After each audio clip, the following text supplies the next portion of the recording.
திரு அண்ட பகுதி சொல்லுங்க. திரு அண்ட பகுதி சொல்லுங்க. திரு அண்ட பகுதி. அவன் திரு அண்ட பகுதி. அண்ட பகுதியின் உண்டை பிறக்கம். இப்போ உண்டை பிறக்கம். அளப்பெரும் தன்மை. வளப்பெரும் காட்சி. ஒன்றனுக்கு ஒன்று நின்ற இடை பகரின் நூற்றுரு கோடியின் மேற்பட விடுத்தன. இல்நுழை கதிரின்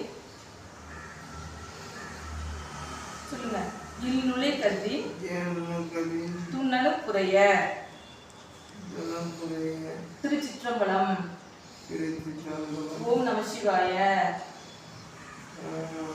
சப்ஸ்கிரைப் பண்ணுங்க, கமெண்ட் பண்ணுங்க, லைக் பண்ணுங்க.